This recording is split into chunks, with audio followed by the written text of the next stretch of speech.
आजी आपण कशासाठी इथे येत आहेत आणि किती दिवसापासून येत आहेत? बाळाच्या जन्म तारखेसाठी येते।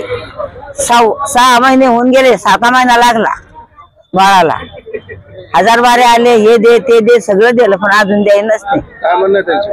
आता म्हणते 10 वाजता या, मग म्हणते 1 महिन्याने या। तुम्ही कुठून येता?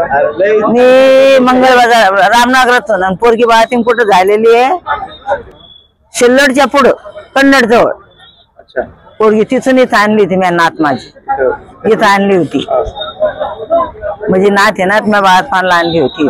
आता काय म्हणले तुम्हाला? आता म्हणते 1 महिन्याने या। काय करा त्याला सांगा बरं, मी म्हातार माणूस बेटा, मला गोळी खाते, गोळीवर जीव दे रे माझं। आधी इतकी भाकर खा, मग ती गोळी खा, आणि मग ती गोळी खाल्ल्यावर उद्या अर्धी पोळी खा। काय भेटतं आम्हाला गरीबाला, सांग ना तू। डबे लावेल आम्हाला, डबे।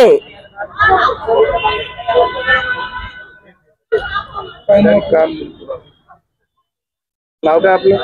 छबाबाई लक्ष्मण बर्गे। 10 महीने से 1 महीने से आओ, 15 दिन से आओ, 10 दिन से आओ, 10 महीने से चकरा मार रहा मैं। तो वो क्या बोलते 10 दिन से आओ, 15 दिन से आओ, 4 बजे आओ, 4 बजे आओ तो बोलते अरे उनको पढ़ना नहीं आता। खिड़की के ऊपर खड़े हुए, उनको पढ़ना ताकत नहीं आता। सिर्फ जो अड़नाम है वो अड़नाम से आवाज दे रहे हो, शेख पठान। अरे नाम बोलो ना उसके ऊपर, क्या है पूरा तो पढ़ते भी नहीं आता उनको। अंदर ऑफिस में गए, वो बोले हम तुम्हारा लिख के लेते, बोले पूरा क्या है क्या नहीं।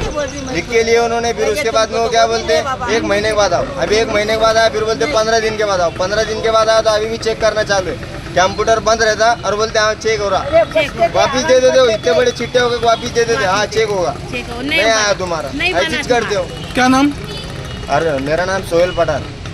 काय तुमची समस्या आहे? आणि माझी समस्या अशी सर की 9 महिने झालेले आहे सर माझ्या मुलीचा जन्म व्हायला, आणि मी त्याच वेळेस इथं फॉर्म भरून दिला होता।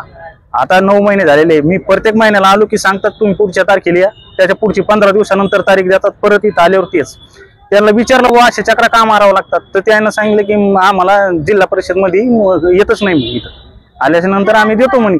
पण ते ही जे मॅडम आहे इथं, यांना स्पेलिंग सुद्धा वाचता येत नाही। त्याच्यामुळे बरेचसे आमचे माझे मित्र आहेत, त्यांच्या जन्म दाखले चुका झालेल्या आहे, परत त्याच चक्र इथं मारावं लागतं। त्यांना लिहिता वाचता येत नसल्यामुळे जन्म दाखल्यात चुका होतात? हो, त्यांना नाही येत सर, नावाची स्पेलिंगच नाही येत वाचता त्यांना। त्याच्यामुळे मग आम्हाला प्रॉब्लेम येतात आणि चुका होतात जन्म दाखल्यात, परत तेच करावं लागतं मग 5-5, 6-6 महिने। काय ना तुमच्या आणि कुठून आले तुम्ही? आम्ही टाकरवरून आलेलो सर, 40 किलोमीटरवर। माझं नाव पांडुरंग सारंगधर देवकर। काय आपली समस्या आहे आणि काय कशासाठी तुम्ही आलात? मी 4 महिन्यापासून येतो, 1 महिन्यानं देतो म्हणते ही मॅडम, 1 महिन्यानं देतो। काय काय जन्म दाखला आपला, तर आता म्हणतात की तुमचं आलंच नाही जिल्हा परिषद मधून। आमच्या हातात नाही, आमच्या हातात काहीच नाही, जिल्हा परिषद मधून इकडे येतो म्हणे। आणि मॅडमला सर आडनाव सुद्धा स्पेलिंग वाचता येत नाही, काहीच नाही करतात। ते बरेचसे जन्म समस्या जे आहेत चुका निर्माण झालेली। हा, आणि परत आम्हाला 1-1 महिना 2-2 महिने म्हणजे असं।